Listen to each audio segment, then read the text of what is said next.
Marami sa atin ang nabibiktima ng maling pagmamahal. Marami rin sa atin ang patuloy na nagpapabiktima kahit na alam nilang hindi na dapat dahil akala nila doon lang sila pwedeng maging masaya. Ikaw, kapuso, na biktima ka na ba ng maling pagmamahal? Hindi na bago sa atin ang pagiging marupok pagdating sa pag-ibig. Marami sa atin ang ilang beses nang nakatisod ng maling pag-ibig pero patuloy pa rin ang pagbangon para muling habulin ang mali. Matagal bago tayo matauhan at maisip nating mali na ang hinahabol natin.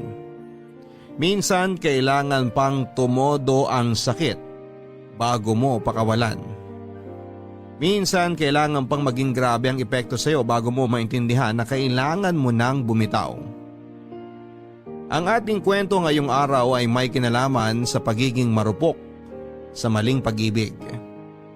Alam kong minsan sa buhay ninyo naging marupok kayo at piniling magpakasaya kahit maling-mali na talaga. Ang kwentong pinadala sa atin ng bidang si Jessa ang magpapatunay na pagdating sa pag-ibig ay hindi gumagana ng tama ang utak natin. Alamin natin ang kanyang kwento dito lamang sa Barangay Love Stories. Dear Papa Dudut, magandang araw po sa inyong lahat. Ako nga pala si Jessa, ang pinakamarupok at martir sa lahat. Nakailang beses akong umibig sa maling tao dahil kahit naman alam kong mali noon, nagustuhan ko naman ang pakiramdam.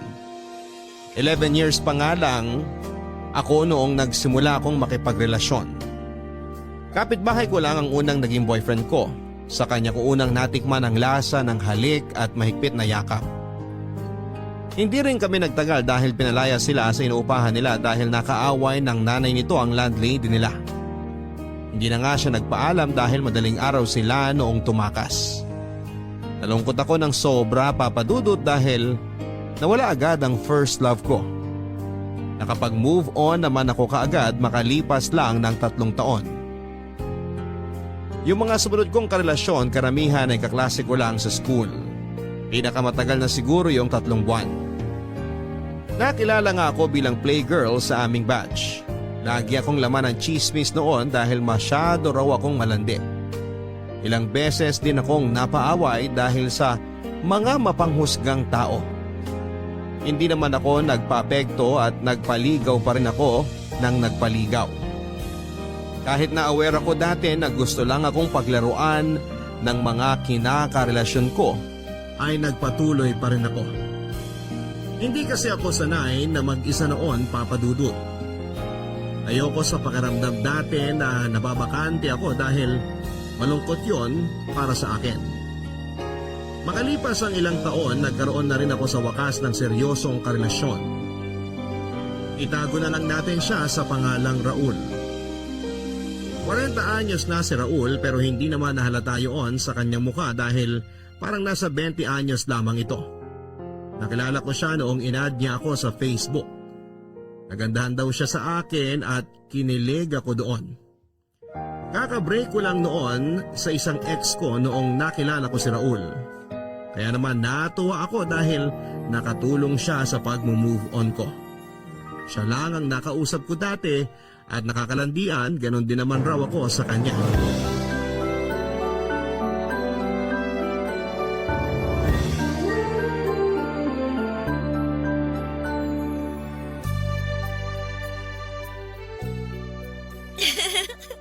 Nakakainis ka naman eh. Masyado mo akong pinapakilig. Uy, nagsasabi lang naman ako ng totoo ah. Ang ganda mo nga talaga doon sa sinend mong selfie. Kakagising mo lang ba talaga nun? Oo naman. Nahiya nga ako kasi may muta pa yata ako nun eh. Ang linis nga ng mga mata mo eh. Parang dinilaan ng tuta. Grabe ka! Nakakatawa ka talaga. Isisave ko yung picture mo para may inspirasyon ako habang nagtatrabaho. Saka para mas ganahan ako sa pagkain ko. Gawin mo na ring wallpaper mo. Oo naman. Isisend ko sa'yo mamaya yung screenshot. Ipagmamalaki ko yung sa mga katrabaho ko. Sasabihin ko, uy, tignan niyo to syota ako. Ang ganda kahit bagong gising. Mamula-mula ang pisngi at labi. Natural yung pisngi at labi ko ha, walang filter yan. Naniniwala naman ako sa'yo, mahal. Mahal? Yun ba ang tawagan natin? Oo naman. Ayaw mo ba? Gusto ko nga eh. Teka, baka naman may tinawag ka ng mahal sa mga ex mo ha? Naku, wala. Pangalan lang ang tawag ko sa kanila. Ikaw lang ang namumukod tangi sa lahat. Kakaiba ka kasi. O sige, yan na lang ang tawagan natin. I love you, mahal. I love you rin, mahal. Nakakakilig ka naman. Pag nagkita na tayo, promise ko sa'yo na pakikiligin kita araw-araw. True ba yan? Oo naman. Hindi naman ako manloloko. Hindi rin ako sinungaling. Baka naman paasa ka lang ha? Uy, huwag mo ko igaya sa mga ex mong pinaasa ka lang. Talaga lang ha? Kapag nagkita na tayo, bibilang kita ng bulaklak. Tapos ipapasyal kita lagi sa mall. Kakain tayo lagi sa food court. Tapos bibilang kita ng maraming tsokolate. Gusto ko yan! Uy, pati teddy bear ha? Yung pink o kaya pwede ring red. Kahit kasing laki mo pa yung teddy bear. Basta masahod ko eh. Grabe na-excite na ako makita ka tuloy. Gusto na kitang yakapin tapos lambingin lagi. Dapat kiss mo rin ako ha. Oo naman, maraming mauumay ka. Ako mauumay? Kahit siyang labi mo lang ang ulamin ko, busog na ako eh. Nakakagigil yung kapal ng labi mo. Parang pang-artista. Parang model ng lipstick. Binubola mo na naman ako eh. Hindi nga. Grabe kanina ko pa tinitignan yung picture mo. Gusto ko na nga kagatin ng labi mo eh. Wag! Dudugo! Dahan-dahan lang naman. Teka nga, baka kung saan mapunta yung usapan. Eh ano naman ngayon? Magkarelasyon naman tayo eh. Kahit mapunta pa sa, alam mo na. Huwag ka nang ganyan. Nakakaramdam tuloy ako ng init. Ako rin eh. Magkita na kaya tayo sa Sabado. Hindi na ako makapaghintay eh. Sure ka? Kasi gusto ko na rin eh. Oo, para makagat ko na ang labi mo. At alam mo na. Sige. Tatakas ako para magkagatan na tayo.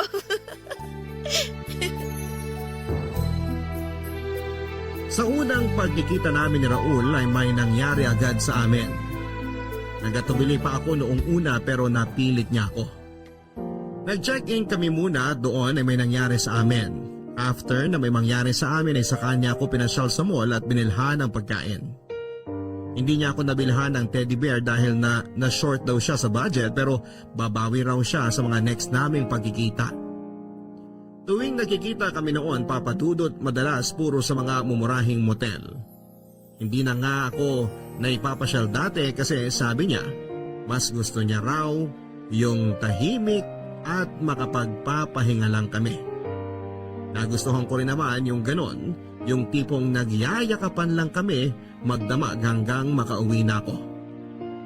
Never ako naihatid sa bahay dahil sabi niya natatakot daw siya sa mga magulang ko at naiintindihan ko naman yon. Hanggang sa kabilang kanto niya lang ako madalas na inahatid noon. Nakontento ako sa ganong setup at hindi naman kasi ako nagmamadali. Halos 1 taon na rin kaming magkarelasyon at aaminin kong medyo nanawa na ako noon na puro lang kami motel dati. Pinasimplihan ko siya kung pwedeng doon naman kami sa bahay niya. Kung ayaw niya sa bahay namin. Ang dami niyang sinabi noon sa akin na alibay.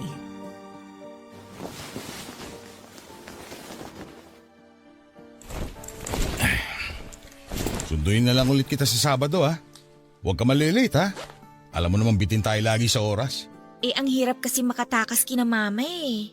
Sisenda kita mamaya ng mga pwedeng palusot para maaga ka makaalis ng bahay nyo. Para naman masulit natin yung pagmumutal natin. Alam mo naman 3 oras lang to eh. Ang mahal pa mag-extend ng 1 oras. Mahal, paano kaya kung wag na lang tayong mag-check-in sa motel? Ha? Anong gagawin natin? Magtititigan lang hanggang matapos ang araw. Ang ibig kong sabihin, baka naman pwedeng sa bahay nyo na lang tayo magkita. Doon na lang tayo magstay. Ha? Bakit dun? Walang aircon dun. Maaalibadbaran ka lang. Buti pa dito sa motel, libre lang. May cable pa at libreng sabon at shampoo. Makakapag-charge ka pa ng cellphone mo. Sanay naman ako kahit walang aircon eh. Kahit nga walang electric fan, ayos lang ako, no? Lamigin din kasi ako eh. Basta, mas okay na dito. Para sana hindi ka na rin gumastos lagi ng pang-check-in natin. Ipangkain na lang natin kaysa gumastos sa motel. At least sa bahay ninyo, libre. Para hindi na rin tayo laging nagmamadali pag magtatatlong oras na. Hindi pwede sa bahay kasi maraming tao doon. Wala tayong magiging privacy. Saka mga chismosa ang kapitbahay ko. Sanay na ako sa mga chismosa, no? Hindi na nga ako affected dyan. Hindi ako sanay na nachichismis eh. Ano namang ichichismis nila sa atin magkarelasyon naman tayo, di ba? Normal lang naman na dalhin mo ako sa bahay nyo kasi girlfriend mo nga ako. O ito, may aaminin ako sa'yo. Huwag ka sana magagalit ha. Oo naman, ano ba yun?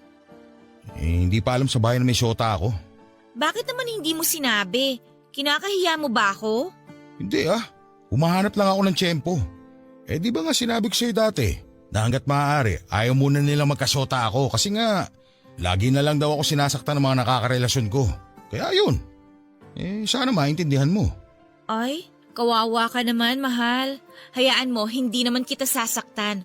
Tsaka hindi ako gagaya sa ibang ex mo, no? Talaga? Oo nga! O sige na nga, kapag ready ka na, tsaka mo na ako dalhin sa bahay ninyo. Ang understanding mo talaga kaya love na love kita eh. Ikaw kaya, maging understanding ka kaya sa sasabihin ko sa'yo? Ano yun? Hindi ako 19 years old. Ha? Magsi-17 pa lang ako next month. Ano? Oh, huwag ka magalit, please. Paano hindi ako magagalit? Niloko mo ako. Anak ka ng…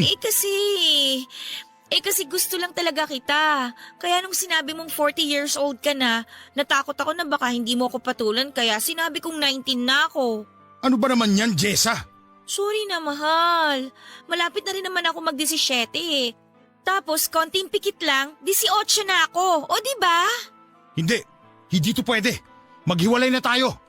Ayoko makulong. Minor de edad ka pa lang. Raul, wag. Huwag mo naman akong iwan. Kasalanan mo eh. Niloko mo ako sa edad mo. Nagawa ko lang naman yun kasi mahal kita eh. Please, mahal. Sorry na. Huwag kang alis. Please. Alam mo ba itong ginawa mo, ha? Alam mo bang pwede umakulong sa ginawa mo? Makasarili ka. Paano naman ako? Tapos na to. Tapos na tayo. Raul, wag. Please, wag. Raul, mamamatay ako kapag iniwan mo ako.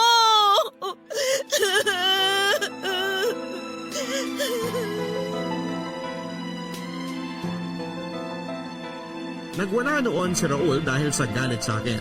Natakot ako dahil yun ang unang beses na nakita ko siyang nagalit ng ganon. Ilang beses ko siyang sinubok yakapin pero ilang beses niya akong tinulak papalayo sa kanya na para bang diring-diri ito. Naintindihan ko naman siya at malaki talaga ang pagkakamali ko sa kanya. Nakiusap ako at lumuhod pa ako sa harapan niya para hindi niya ako iwanan. Nakapag-desisyon na siya noon na hiwalayan na ako pero napigil ko siya noong inoffer ko ang katawan ko. Muling may nangyari sa amin kapalit ng hindi niya pag-alis. After noon, nag-ausap kami na talagang ililihim na namin ang relasyon namin. Pumayag naman ako dahil sa takot na mawala siya noon sa buhay ko. Pinagbutihan pa namin ang paglilihim ng relasyon namin. Natakot na ng sobra si Raul at kinakailangan niya mag-ingat dahil kapag nahuli kami, marahil ay kulong ito. Lahat ng utos nito sinusunod ko, wag lang siyang mawala sa akin. Naramdaman ko na nagbago na ito at medyo nanlamig. Naintindihan ko naman siya kung bakit. Kaya naman lahat ginawa ko. Bumalik lang ang dating sigla ng relasyon namin. Barangay Love Stories. Barangay Love Stories. Ang mga Kapuso shows mapapanood at mapapakinggan din abroad via GMA Pinoy TV, GMA Live TV at GMA News TV channels.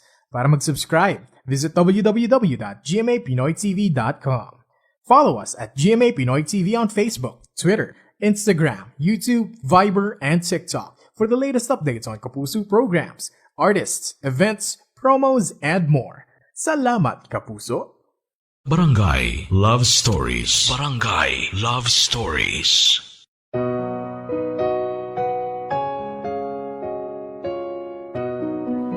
Nararamdaman ko nga ang pagbabago ni Raul mula noong sinabi ko ang totoong edad ko sa kanya. Nasaktan ako sa panlalamig nito pero kinaya ko dahil nga kasalanan ko naman. Naging bihira na rin ang pagkikita namin at madalas na hindi na nga natatapos ang 3 oras namin sa motel. Hindi na mahigpit ang mga yakap niya noon. Pati ang mga halik ay mababaw na rin. Hindi na ito masyadong nagchat-chat sa akin noon at saka lang magpaparamdam kapag gusto niyang magsiping kaming dalawa. Tiniis ko ang lahat ng yon sa takot na iwanan niya ako. Naging clingy ako dahil sa panlalamig nito, Papa Dudut. Pero mas lalo nga itong nairita sa akin dahil sa ginagawa ko sa kanya. Na-inlove na ako sa kanya ng todo, yun ang unang beses na talagang na-inlove ako ng totoo. Hindi ko na-handle ng maayos yung nararamdaman ko kaya ang labas ay nasakal siya sa sobrang pagmamahal ko. Dahil doon ay mas lalo tuloy na bawasan ang mga pagkikita at pakikipag-usap nito sa akin. In-unfriend na nga rin niya ako sa Facebook at sinabi niyang mag-text na lang daw kami dahil delikado sa Facebook. Sinunod ko naman yon, lahat ng gusto niya, sinunod ko. Baka sa susunod na buwan na tayo magkita ha? Bakit? Busy sa trabaho. Basta lagi mo akong i-update ha. Ite-text na lang kita kapag magkikita na tayo. So habang wala ka, hindi tayo magkakausap kahit sa text lang? Oo, para safe. Mamaya pakialaman pa na magulang mo yung cellphone mo. Mabisto pa tayo. Mahirap na. Okay. Oh, nagtatampo ka? Hindi. Alam ko na yung ganyan mo eh. Kasi naman napapansin ko sa'yo tsaka ka lang magte-text sa akin kapag gusto mong mag-ano tayo. Tapos halos 1 oras lang tayo dito sa motel. Wala na yung dating yakap, yung halik, nood ng TV. Lagi ka nagmamadaling umalis. Alam mo naman yung sitwasyon natin, di ba? Oo, alam ko. Pero sana naman huwag ka manlamig sa akin. Huwag mong iparamdam na sex lang ang habol mo. Uy, hindi totoo yan. Mahal pa rin naman kita. Gusto ko lang talaga mag-ingat. Okay. Tara na nga, baka mahuli pa tayo. Nakakahiya naman sa'yo. Teka nga, huwag ka na magtampo. Ha? Sorry na. Babawi ako sa next. Lagi ka namang ganyan Napaka-arte mo, alam mo ba yun? Ang hirap mo suyuin. Napakaisip bata mo. Sa bagay, bata ka pa talaga. Minsan ka na nga lang manuyo, ganyan ka pa? Ayoko na. Bahala ka sa buhay mo. Nakakasawa ka na. Maghiwalay na tayo. Wag! Sorry na. Sige, okay na ako. Okay na. Ayoko na talaga, Jessa. Nakakapikon ka na eh. Mabuti pa talaga una pa lang tinapos ko na to. Sana pala hindi na ako nagpatokso ulit sa'yo. Hindi, wag! Wag mo naman akong iwan, please! Mahal na mahal kita. Okay na kahit hindi na muna tayo magkita. Kahit hindi mo ako i-text. Kahit na sex lang ang habol mo. Sige! Ipamukha mo pati sumbat sa akin na sex lang ang habol ko sa'yo. Sige pa! Iiwan na talaga kita. Raul, huwag ka namang ganyan. Huli na to. Ayoko na talaga. Buntis ako! Sobrang desperado mo na talaga, no? Para gamitin niya ang pagbubuntis. Pinagpipilis kita, huwag kang tanga. Hindi ko ginamit yon. Lahat tinapon ko. Anong katangahan ang pumasok sa utak mo? Bakit ka nagpabuntis sa akin? Kasi nga, mahal kita. Dahil sa ginawa mo, mas lalo ako nawalan ng gana sa'yo. Dinagdagan mo na naman ang kasalanan mo sa akin. Bahala ka na sa buhay mo. Ito na ang huling pagkikita natin. Yung dinadala mo, problema mo na yan. Labas na ako dyan. Ikaw ang problema dito dahil marami akong ebidensya na ikaw ang nakabuntis sa akin. Akala mo takot ako? Wala kang hawak sa akin, Jessa. Lahat ng usapan natin sa Facebook hanggang sa mga pictures mo at pictures natin na nakahubad, nakatago sa akin sa bahay. Gagamitin ko yung laban sa'yo kung hindi mo ako paninindigan. Anong ginawa mo, Jessa? Babaliw ka na. Gusto mo talaga sirain ang buhay ko? Hindi naman masisira ang buhay mo kung itutuloy natin to Itanan mo ako. Malayo sa pamilya ko. Walang makakaalam kung sino ako pag nasa inyo na ako. Hindi nila malalaman yung edad ko. Sige na, magsama na tayo. Jessa! Jessa! Ano ba itong pinasok ko? Raul, huwag mong gawin yan. Huwag mo iuntog yung ulo mo sa dingding. Yun lang naman kasi ang paraan para hindi ka makulong eh. At para maging masaya na tayong dalawa. Magiging pamilya na tayo.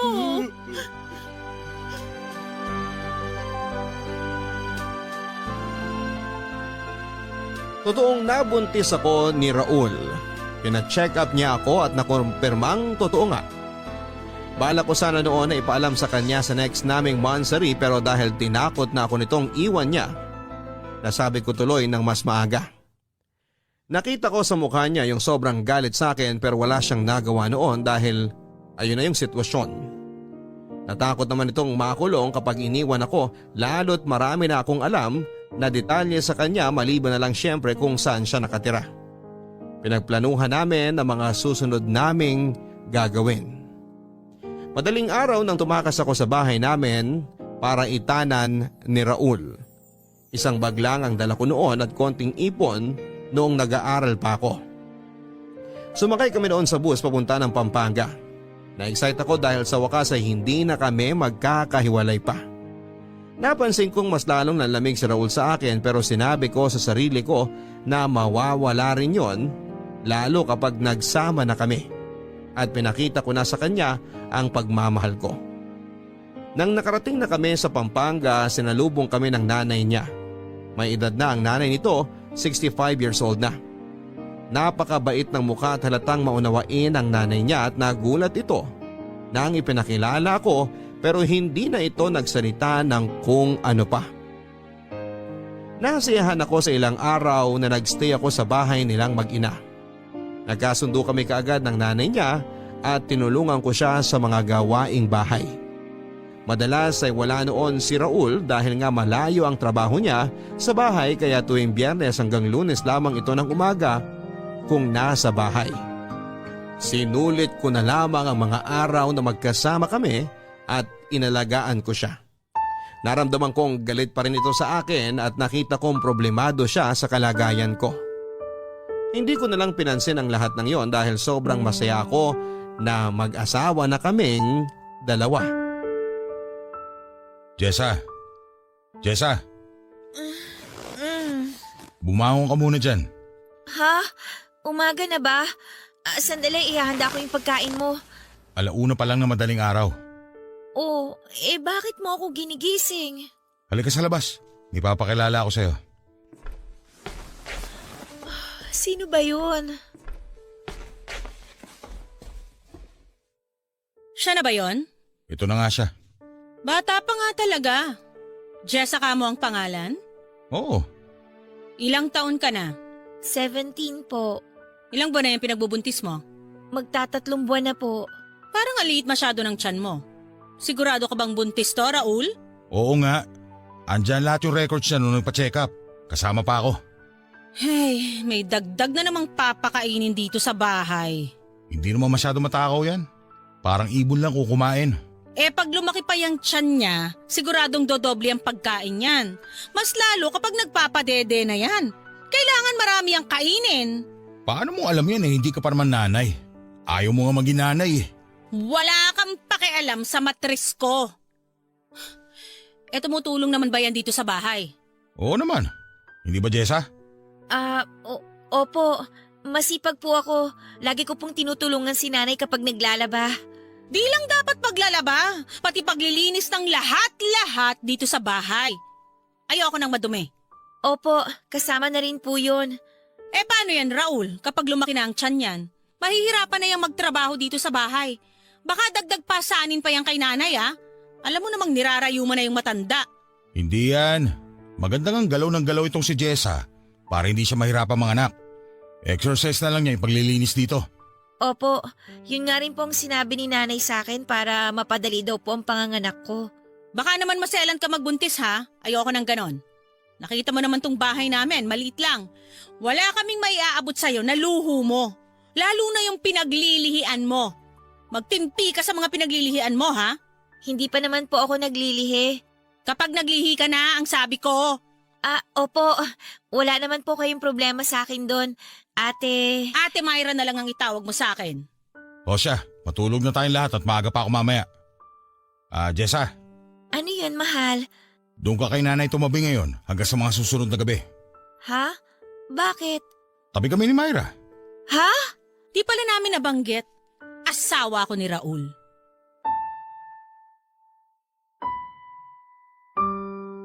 Nanlamig ako nang narinig ko na sinabi ni Ate Myra na siya ang asawa ni Raul.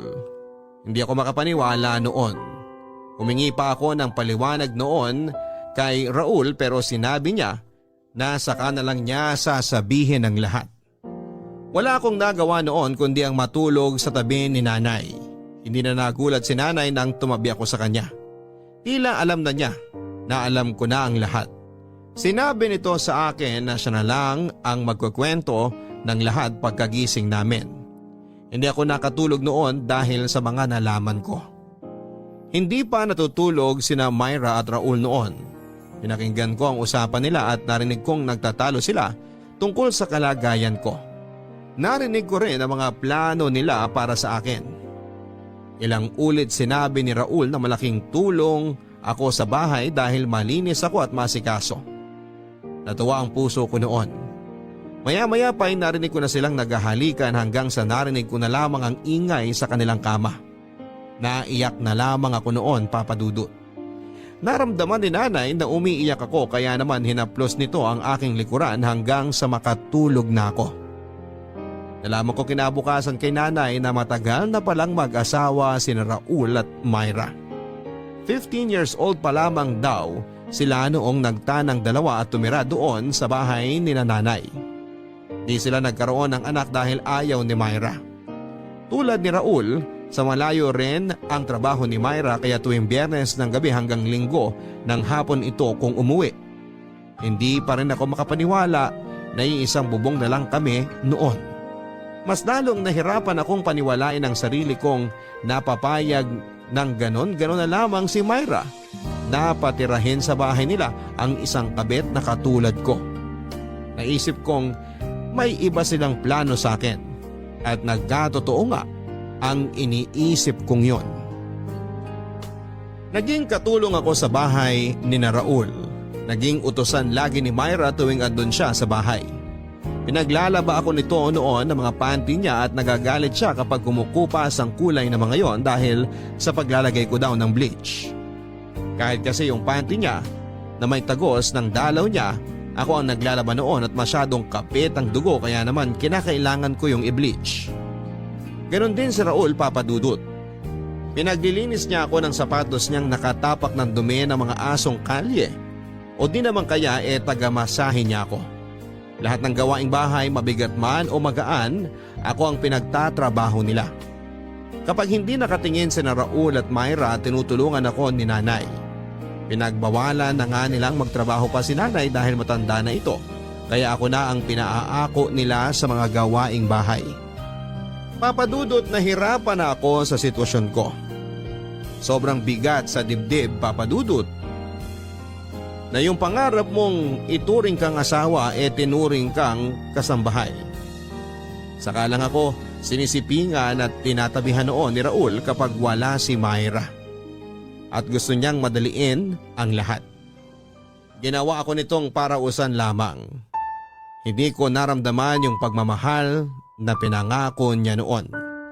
Mula noong tumira ako sa kanila at tingin na lang niya sa akin ay basahan at utusan. Pag napadugo mo yung kuko ko sa paa, Jessa, humanda ka sa akin. Babasagin ko yung panga mo. Opo, Ate Myra. Naligo ka na ba? Hindi pa po eh. Pagkatapos ko na lang pong linisan tong kuko ninyo. Ang baho mo! Sobrang asim ng amoy mo! Hindi pa po kasi ako nakaligo kagad kanina. Kasi po inutusan niyo ako maglaba ng bedsheet niyo. O parang nagre-reklamo ka? Ay, hindi naman po, ate. Kung nagre-reklamo ka na, mabuti pa umalis ka na dito para mabawasan yung pinapakain namin ng asawa ko. Hindi po ako nagrereklamo. Sinasabi ko lang po yung ginawa ko kaya po hindi po ako nakaligo. Sorry po. Sa amoy mong yan? Ewan ko talaga kung bakit ka natiis ikama ng asawa ko. Hindi naman po ako bahuin. Ngayon lang po talaga dahil nababad po ako sa pawis. Wag mo na akong rasunan. Mabaho ka talaga. Saka tingnan mo nga yung itsura mo. Ang bata-bata mo pa pero mukha ka ng 40. Pasensya na po talaga. Akala ko naman kung napakaganda mo nung sinabi sa akin ng asawa ko na nabuntis ka niya. Sobrang bilasa mo, di pa man din nakakalabas yung bata sa tiyan mo. Paano pa kaya kapag nanganak ka na? Ano pong kulay ang gusto niyo sa kuko niyo? Yang itim, kasing itim mo. Joke. Ayos lang po. Nangitim lang ako kasi nababad po ako sa araw nitong mga nakaraan. Bawat sabihin ko talaga may sagot ka, no? Kasi po pag hindi ako umimik, mas lalo po kayo nagagalit eh. Kahit anong gawin mo, mararamdaman mo lagi ang galit ko. Sa kakirihan mong babae ka, ayan, nabuntis ka tuloy. Hindi po sadya ang pagbubuntis ko. Gaga ka, malandi ka. Sinabi na sa akin ni Raul na sinadya mo. Tinapon mo raw lahat ng pills na binili niya sa'yo. Nagpabuntis ka para ibahay ka niya. Enek-nek mo, tignan mo kalagayan mo ngayon. Kala mo siguro magiging asawa ka na nung kumag na yon, no? Di ka nag-iisip, gaga. Puro init lang ng katawan ng pinapairal niyong mga kabataan. Tanggalin ko lang po tong ingrown nyo ha. Huwag po kayong magalaw. Ano na mangyayari sa'yo ngayon pagkatapos mo manganak? Aasa ka ng sustento kay Raul? Boba ka talaga?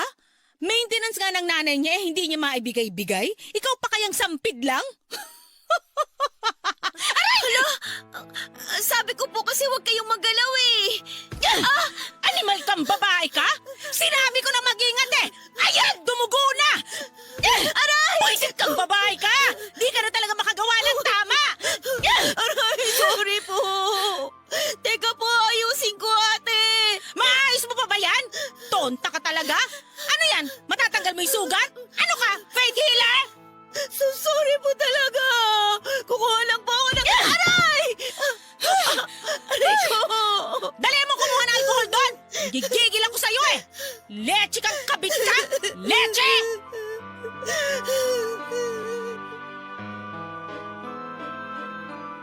Nakaramdam ako ng paninigas ng tiyan ng ilang beses akong sinipa ni Myra.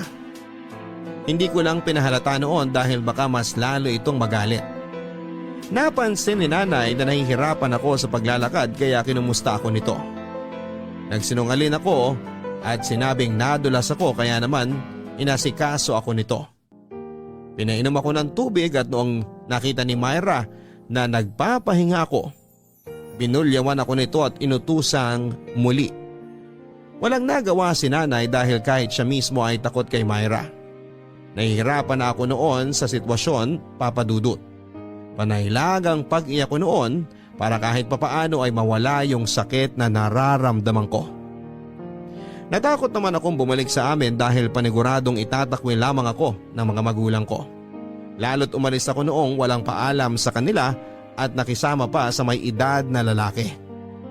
Tiniis ko na lamang sina Myra at Raul kesa wala akong matuluyang bahay. Madalas akong pinagbubuhatan noon ang kamay ni Myra kapag nakikita niya ako. Sa aming dalawa akala mo ay siyang naglilihi dahil sa kanyang pag-asta. Naintindihan ko naman kung bakit ito galit na galit sa akin dahil syempre kabit ako ng kanyang asawa. Kung hindi lang dahil sa nanay ni Raul ay baka nagpakamatay na ako noon. Napakabait nito sa akin at siya lang ang naging kakampi ko sa bahay nila. Hindi man niya ako direktang naipaglalaban dati kina Raul pero inaalalayan naman niya ako. Naging sapat naman ang pagkalinga niya sa akin para makayanan ko ang lahat. Nagpasalamat ako sa kanya at sinabing sana hindi siya magsawa na gabayan at tulungan niya ako. Kahit si nanay noon, wala namang magawa sa trato ng anak niya sa akin kaya sinabi niya na ipagdadasal na lang niya na makayanan ko ang lahat lalo na ang magiging anak ko. Jessa, alam ko gising ka pa. Alam kong umiiyak ka. Hindi po, Nay. Harapin mo nga akong bata ka. Ayos lang po ako, Nay. Nasamid lang po ako. Ayoko ng sinungaling, alam mo yan. May masakit ba sa'yo? Wala po. Ang tiyan mo. Baka naman may problema na naman sa tiyan mo at hindi mo na naman sinasabi sa akin. Wala po. Nasamid lang po talaga ako. Ang sinasamid, inuubo, hindi humihikbe. Magsabi ka sa akin ng totoo. Ay, sige lang. Iiyak mo lang habang wala yung mag-asawa. Makakagaan yan sa dibdib mo. Nahihirapan na po ako, nanay. Alam ko. Hindi ko na po alam ang gagawin ko. Hindi ko na po alam kung saan ako lulugar. Kasi bawat sulok dito sa bahay, alam kong mali ako. Kung bakit naman kasi. Ay, kaya mo pa ba? Hindi ko po alam. May pera akong konti dyan. Pwede kitang ihatid sa terminal para makauwi ka na. Ayoko po, Nay. Kesa naman nandito ka at pinapahirapan ng mag-asawang yun. Alam mo namang wala akong magawa at tulad mo ipalamunin din ako dito. Hindi kita makampihan. Hindi ko sila masaway dahil tsak gulo na naman kung sakali. Naiintindihan ko naman po yung kalagayan nyo. Nay, hindi po kasi ako talaga pwedeng umuwi sa amin kasi pag nalaman nila yung totoo, baka hindi rin po nila ako tanggapin eh. Wala naman po akong matatakbuhang ibang tao. Paano ba to? Kung ako lang ang masusunod, ayaw kitang nandito dahil alam kong papahirapan ka lang dito. Yun lang eh, andito ka na. Ayaw mo namang umalis. Anong gusto mo mangyari? Magtitiis pa po ako. Baka kasi mag-iba yung trato nila sa akin pag tumagal. Baka mahalin din po nila at tanggapin nila ako. Mahalin at tanggapin? Malabo yan. Alam mo namang merong Myra. Mag-asawa sila ni Raul. Alam mo namang kung anong posisyon mo dito sa bahay. Baka kasi po, mahalin ako ulit ni Raul tulad po ng dati. Madadagdagan na naman tong sakit na nararamdaman mo sa sasabihin ko, Jessa, anak. Anak ko si Raul at ramdam ko siya. Alam kong ginamit ka lang niya para sa pangangailangan ng katawan niya, pero hindi ka niya mahal. Mahal po niya ako. Naramdaman ko naman po yun dati nung magkasama kami. Kailangan niyang iparamdam sa'yo na mahal ka niya para pumayag kang sipingan siya. Hindi po. Totoo po yung naramdaman niyang pagmamahal sa akin dati. Ganito na lang. Kung mahal ka niya, ikaw dapat ang pinili niya. Ikaw dapat ang nandito, wala si Myra. Ikaw dapat ang inaalagaan, hindi ikaw yung nag-aalaga. Tandaan mo yan. Pero Nay, Wala na akong pwedeng ibang sabihin sa'yo. Ikaw na lang din ang kusang makakaalam niyan kapag natauhan ka na. Ihintayin ko yon. Alam kong matigas pa ang ulo mo dahil mahal mo pa ang anak ko. Pero pasasan ba't matatauhan ka rin?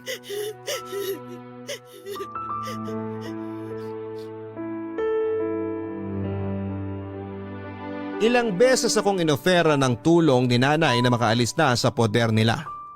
Ilang beses ko rin siyang tinanggihan dahil ayoko talagang umalis. Bukod sa wala naman talaga akong ibang mapupuntahan ay sobrang mahal ko pa kasi noon si Raul. Sa tuwing naisip ko noon na malalayo ako sa kanya, nasasaktan ang loob ko dahil alam kong nahulog na ako ng sobra sa kanya. Kahit mali na ang pagtrato niya sa akin. Dinasal ko na sana balang araw bumalik ang dating pagtingin nito sa akin, lalo na noong nagsisimula pa lang kaming dalawa. Iniling ko na sana ay makatulong yung magiging anak namin para makita niyang mahalaga rin ako sa kanya. Inalagaan ko ang ipinagbubuntis ko sa takot na baka kapag nakunan ako, papalayasin na ako ni Raul. Alam ko naman dati na kinuha niya lang ako dahil may pananagutan siya sa akin. At hindi dahil gusto niya.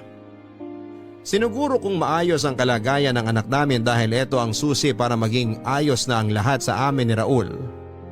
Papadudod para akong naging masamang ina dahil ginamit ko ang anak ko para mapalapit kay Raul. Barangay Love Stories. Barangay Love Stories. Ang mga Kapuso shows mapapanood at mapapakinggan din abroad via GMA Pinoy TV, GMA Live TV at GMA News TV channels. Para mag-subscribe, visit www.gmapinoytv.com. Follow us also at GMA Pinoy TV on Facebook, Twitter, Instagram, YouTube, Viber, and TikTok for the latest updates on Kapuso programs, artists, events, promos, and more. Salamat, Kapuso! Barangay Love Stories. Barangay Love Stories. Lumipas ang ilang pang buwan at nakapanganak na ako, Papa Dudut. Hindi may pintaang saya ko noon ang makita at mahawakan ko ang aking anak. Nagpapasalamat ako sa Diyos dahil hindi naging mahirap ang pagluwal ko sa aking anak na lalaki. Nalungkot lamang ako dahil ni minsan ay hindi ako dinalaw ni Raul sa ospital. Si nanay lang ang umasikaso noon sa lahat mula nung tinakbo ako sa ospital hanggang sa makalabas. Pinaniwala ko na lamang ang sarili ko at sinabing baka babawi rin si Raul kapag nakita na niya ang anak namin. Pero hindi dahil mas lalo itong nanlamig sa akin. Ni minsan hindi niya kinarga ang anak namin o kahit tapunan man lang ng tingin.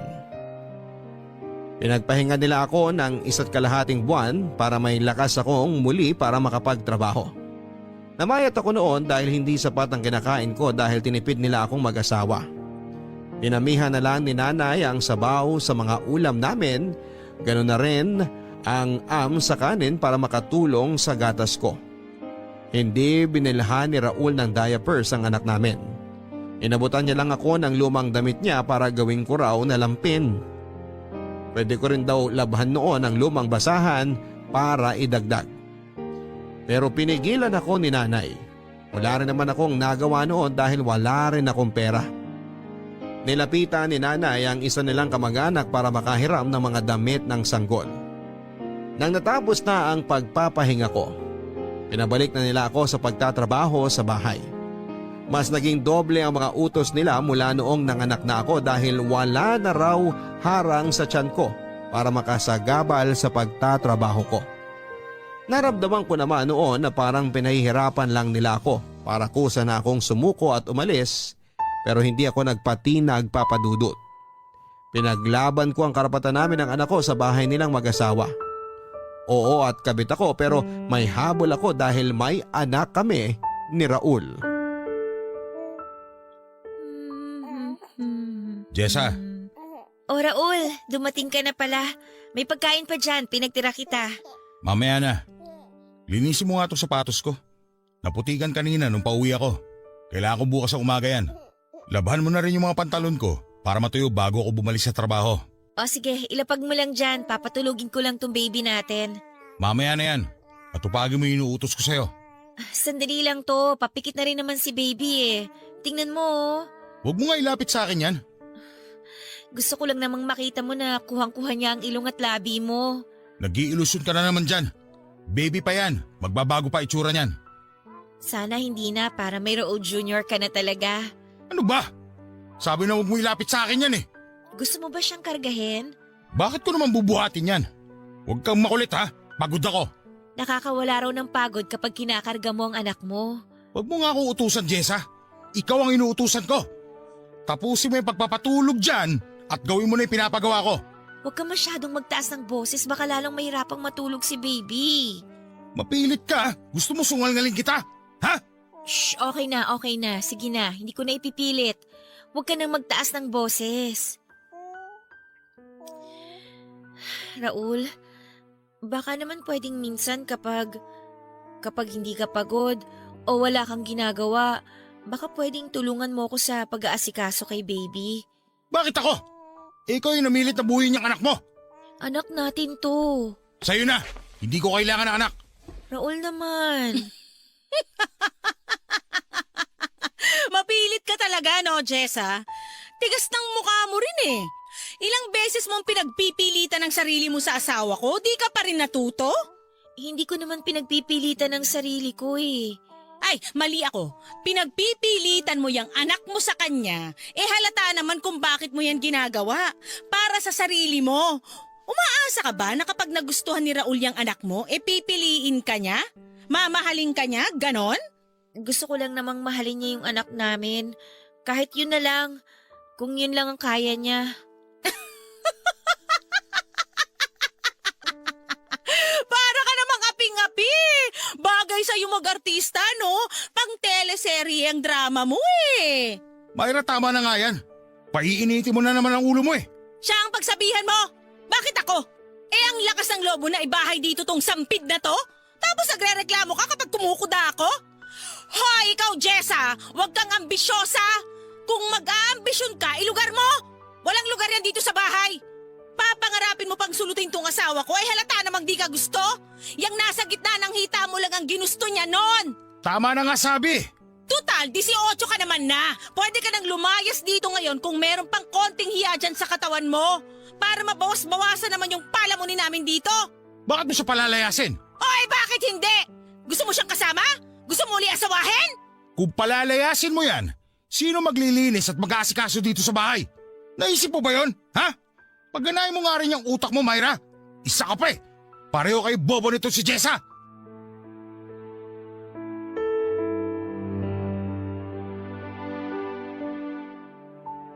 Akala ko pinagtanggol na niya ako noon pero may dinagdag pa pala ito na nagpasama lang lalo ng loob ko. Talagang kasambahay lang ang naging turing nito sa akin. Nasaktan ako noon na akala ko yung papanigan niya ako sa dulo. Pero sa huli ay nilaglag din pala niya ako. Doon ko nakumpirma kung ano ba talaga ako sa buhay niya. Isa lamang akong tagalinis niya ng bahay, tagalaba, tagalinis ng sapatos, tagahain ng pagkain at naiiyak na lamang ako habang nangihinayang sa mga dinasal ko na maging ayos kaming dalawa dahil wala naman palang iaabot sa akin ng Diyos na kasagutan sa mga yon. Para na akong patay noon sa totoo lang, Papa Dudut. Wala na akong ibang nararamdaman kundi puot at sakit.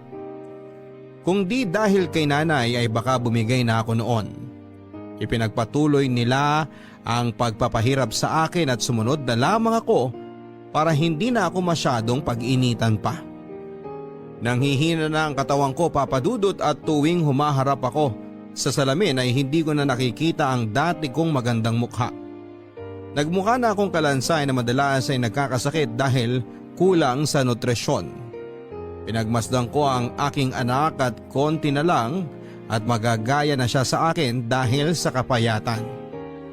Naiyak na lamang ako dahil wala akong maibigay na magandang buhay sa anak ko. Ni minsan ay hindi ako inabutan ni Raul ng pambili ng kahit na vitamins man lang sa anak ko. Nagkasya ako sa paunti-unting inaabot ni nanay na pera sa akin para makabuo at makabili ng mumurahin na gamot para sa amin.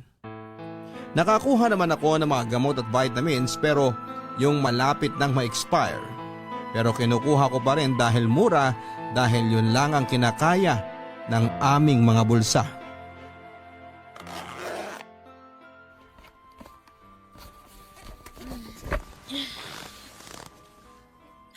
Nay, ano pong ginagawa niyo sa mga damit ko?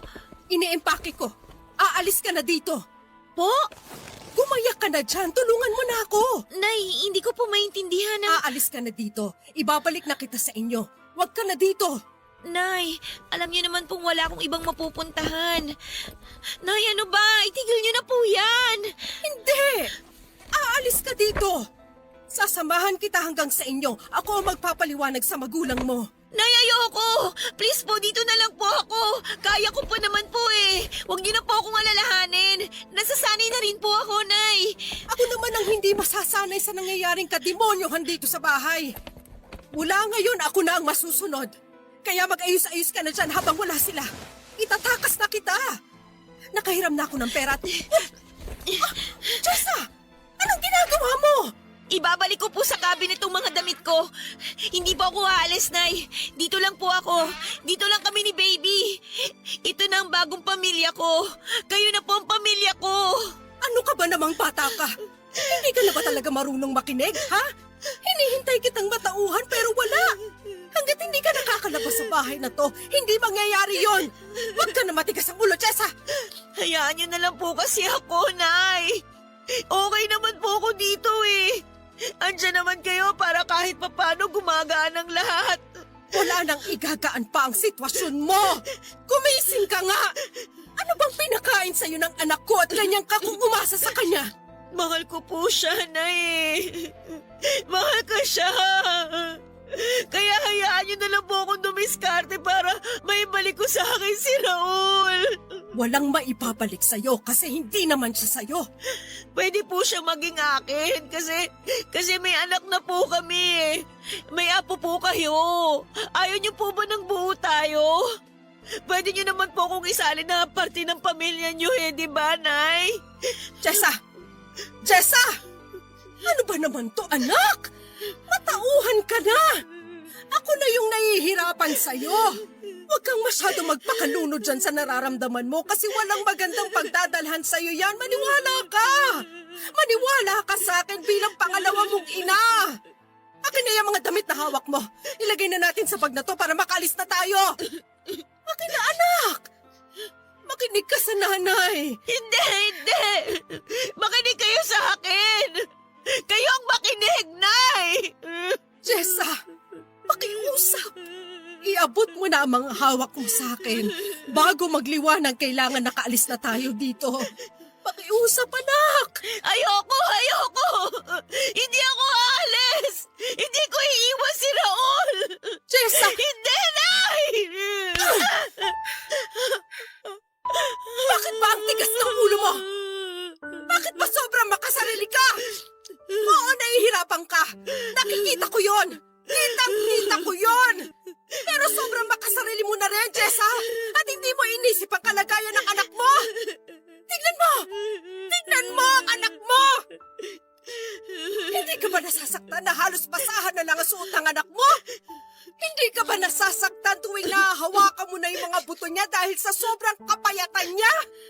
Hindi ka ba nasasaktan na wala kang maibigay na malinis na tubig sa kanya? Sumagot ka! Kung ikaw nakakayanan mo ang hirap, huwag mong isipin na ganun din ang anak mo. Hindi mo nakakapagsalita yan pero hirap na rin ang katawan niya. Magpasalamat ka at hindi ka niya katulad na kaya magsabi kung nahihirapan na. Nay! Kung hindi mo kayang matauhan para sa sarili mo, matauhan ka na lang sana para sa anak mo. Huwag mong hayaang lumaki sa ganitong klaseng buhay ang apo ko. Huwag mo siyang idamay sa buhay na pinili mo. Hindi pa huli ang lahat para maging maayos ang kalagayan ng anak mo. Piliin mo ang tama, Jessa. Huwag yung puro nararamdaman mo na lang. Pakiusap! Piliin mo ang tama para sa anak mo kahit minsan lang parang awa mo na. Ako na nagmamakaawa sa'yo. Maawa ka sa anak mo!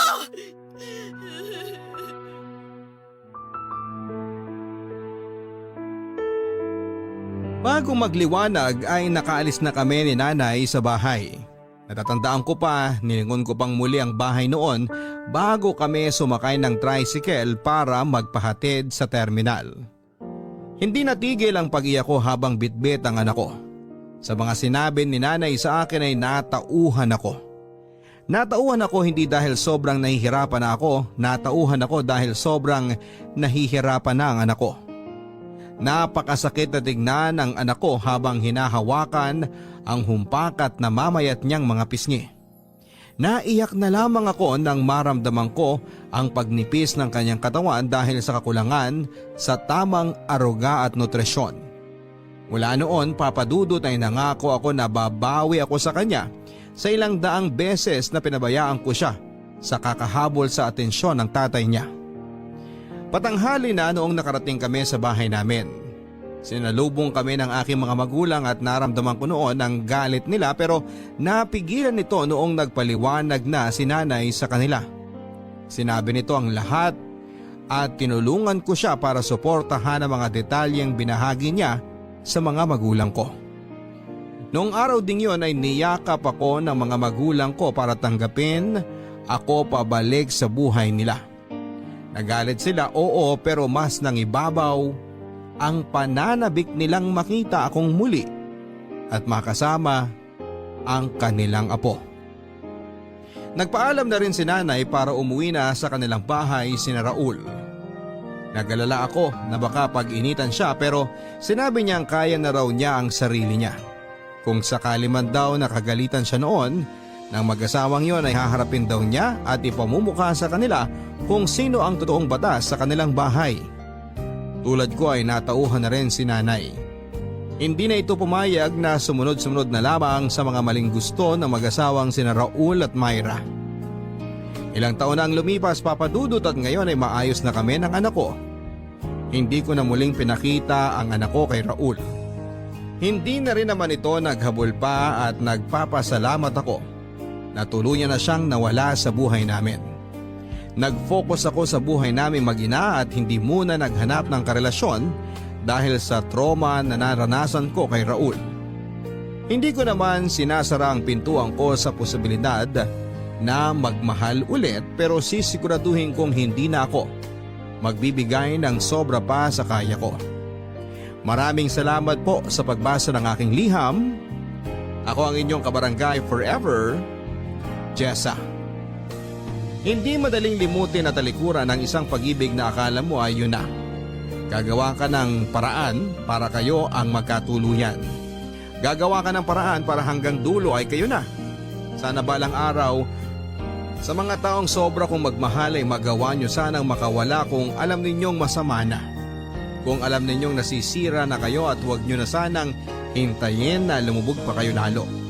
Sana balang araw ay magkaroon kayo ng lakas para lisanin ang pag-ibig na alam ninyong hindi dapat para sa inyo. Yung pag-ibig na alam nyong nagiging lason sa pagkatao ninyo.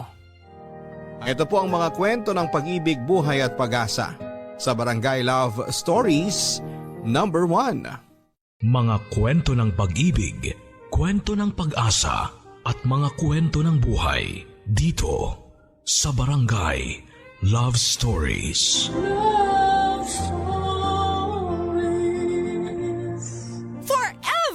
Forever. Nagustuhan ng iyong napakinggan? Ituloy yan via live stream sa www.gmanetwork.com/radio.